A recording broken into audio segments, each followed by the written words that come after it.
Hi, this is Brian David Marshall coming to you from the Tournament Center at the World Championships in Rome. I'm here with Joel Calafell. You may remember him as the guy who played Seismic Swans at the Grand Prix.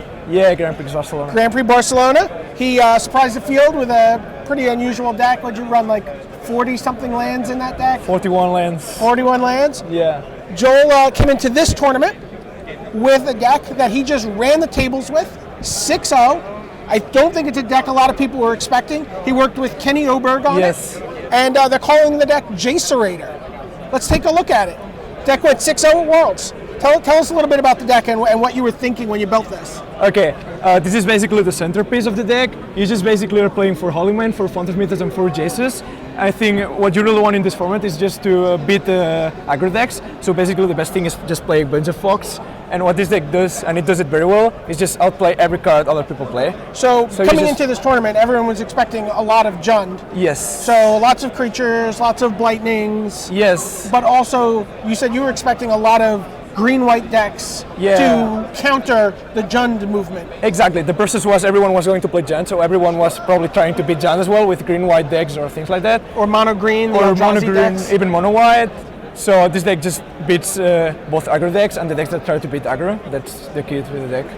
So basically you found a window to drive a combo deck through because there's no real control deck.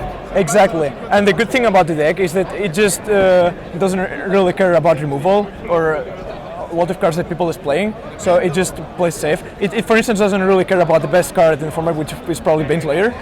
So I think it's really unexpected deck. No one really knows how to play against it because they don't even expect you to have a Folk every turn. And I think their deck really plays very well. It's more solid than it seems. At first, it probably doesn't seem like you can get control of the game, but with all these cards, you get to a point where you draw like 3 cards per turn. So it's very probable that you're drawing either a Folk, a Wrath, or just a Time Warp. All right, there's one card I got to ask you about. It's gotten a lot of, I mean, even as we're doing this deck tech, people are sort of snickering on the sidelines, kind of laughing at this card. What's with the Sunspring Expedition? Sunspring Expedition. It's just like a new Fog to the deck. 8 life is really a lot of life, so this works basically like a Fog, but it's even better than that because mostly the only way you can lose to Jund or that kind of decks is to burn range, so this keeps you out of that range, and that's really important. So you know, they're going to try to burn you out, yes, and you're going to say, sorry, I have an extra 8 life sitting in my back pocket. Yes, you basically counter 3 lightning bolts with that, so that's enough. That's great. Now, what decks did you run up against today in your quest to 6-0? It was a green-white Van deck, Boros, Bushwalker, 2 Planeswalker decks, and another green-white against Martin, and so just mostly like decks that try to beat Jund, so there is matchups with this. And the key was for sure Flashfreeze, main deck.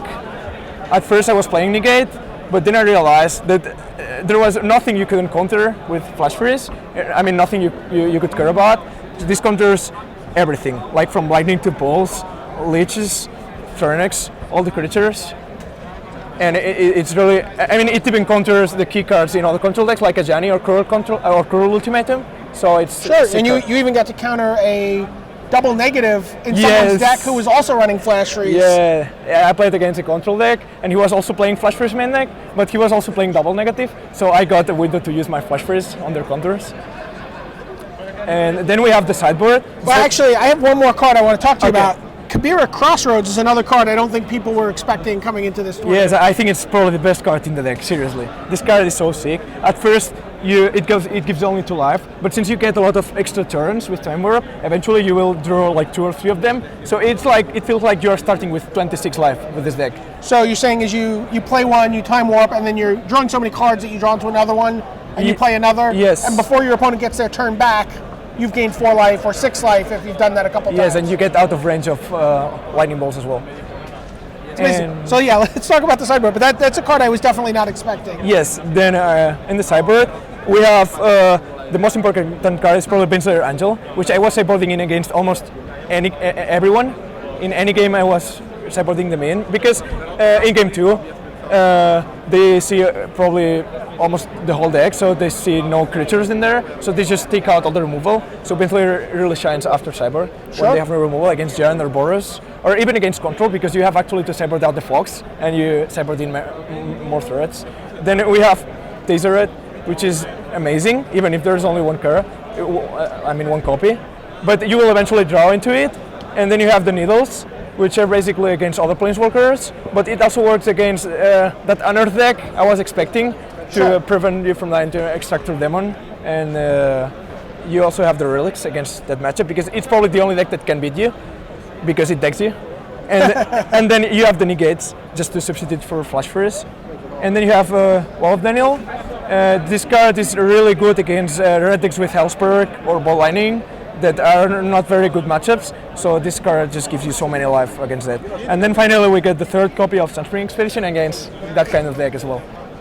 That's awesome. I mean, it's a terrific deck. It was really exciting to watch you play. It just felt like you had picked the perfect deck for this tournament. I was watching you play against Martin Juza in round 6, and Martin's just got creatures, and he's got this amazing draw, and he just comes roaring out of the gate. He's like a Mirror Angel, like, token, and his Safe Passage and Wrath of God. That's not the problem, because you don't care about creatures.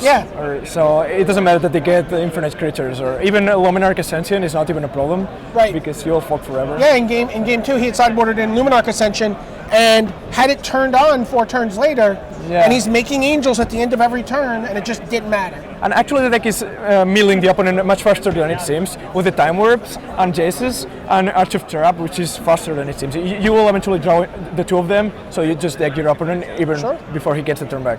I mean, it's hard to imagine that you would have anything you would change, but is there anything you would change about this deck after 6 rounds of play? Not really. I mean, not even the Sideboard, because the fact that they haven't faced the decks I expected doesn't mean that the cards should be there, because you really need them to beat the mad matchups. Cool, so there you have it. It's Jacerator from Joel Calafell and Kenny Oberg. Head up to Magic Online, see if you can't mill some people out. We'll be bringing you more action from Worlds all weekend long. This is Brian David Marshall for Joel Calafell. Thanks a lot.